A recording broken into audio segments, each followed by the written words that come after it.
Another app that I use on a daily basis. This one's called Reader. So this is an account that lets you add your Google News account and just kind of go through and read your Google News articles. So you can see here I have a few subscriptions that have some on-read items. I'm only viewing on-read at the moment, so you can kind of view all of them at once, or you can group it by site. I prefer going through by site personally. So we're going to look at Engadget, so I can tap here. I haven't read this article yet. The article loads. You can see it's a very nice interface, super easy to read, like you're reading a book basically, so nice and easy on the eyes. You have some font settings here, like you can change the text alignment, the text size for both the body and the title, so that's pretty nice. You can tap down here on the down arrow to go straight to the next article. So if you already know that you don't want to read this article, you can just kind of tap and go straight down. Or you can go through, you can read your article, and then when you're done, you can just tap and keep dragging up, and that'll pop you over to the next story in your list automatically. As soon as you open it, it's going to mark your article as read. So if you accidentally open something, you don't have time to read it, or you want to mark it as on read again, you can just tap the dot down there in the bottom left-hand corner, and that'll mark it as on read for you. You can add it as a favorite by tapping the favorite icon right there.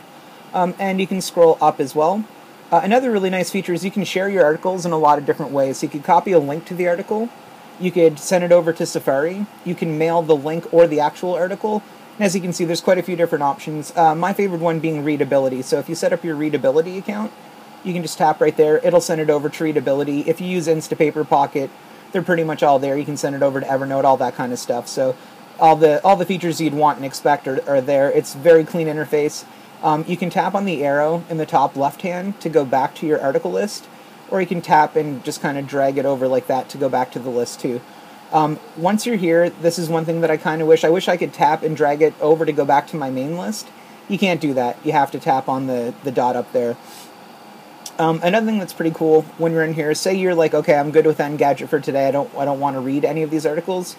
You can tap down there and mark them all as read. I'm not going to do that because I plan on actually reading these today. But it's there, it's an option. You can also go, once you're on your main screen here, you can toggle between your favorites. So this will kind of show you anything that you have starred through your Google Reader. And then you can go over here, and this shows you all your subscriptions. So you can just kind of see all the things that you're subscribed to. Once you're on either of these views, you can tap at the top here, and it'll go back, and then you can see, like, I have my Google Reader account. I also have my Readability account added to my phone as well. So I have 113 on-read items total. You could add accounts, just tap up there, so I could add something by Fever or another Google Reader account if I wanted to. I don't want to do either of those things. You can also go into settings, and it has quite a few different settings. So under app settings, you can order your on-read items, so you have descending, ascending. You can change your article view, you can add your Read Now service, so again I have Readability added for that. My in-app browser, that'll go over to Readability. You could do Instapaper or Google. Open article link, so original page or the mobilizer version, whichever you want to do. So as you can see, there's quite a few different options. You can choose how to open a folder, so you can get a list of feeds or a list of articles. Slide to right to toggle read. So actually I'll show you what that would be. So when I'm looking at an article here, I can swipe that way, and it's going to mark it as read without even having to open it. And I can swipe this way, and it'll add it as a favorite. So if I swipe this way again, it marks it on read, read, on read, and then I could remove the favorite if I want as well.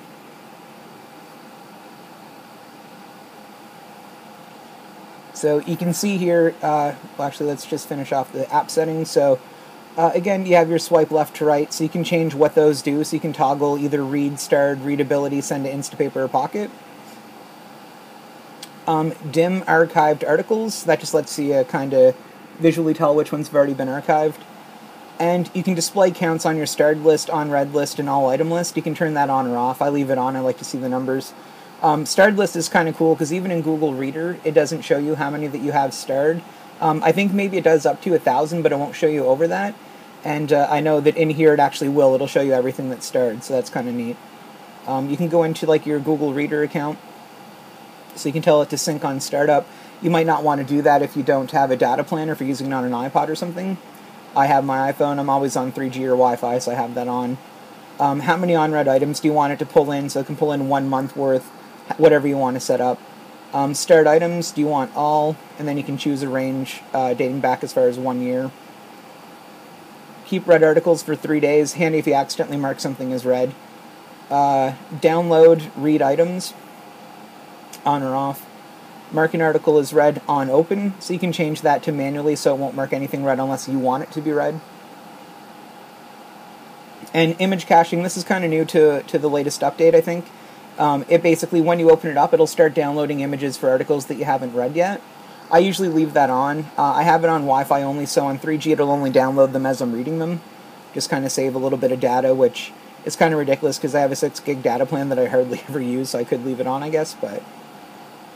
And you have advanced sync settings, and I have it set to 500 items. You can set it all the way up to 2,000 if you want. This is pretty much just the default behavior. I don't really think I've changed too much in there. Readability, same type of options, really.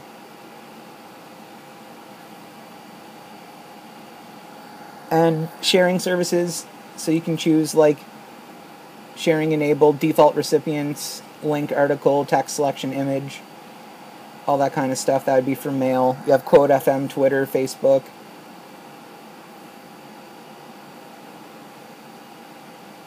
So it's pretty cool. I use it for tweeting articles fairly often if I find something I like. So if I wanted to tweet that, I can just go over here, hit Twitter,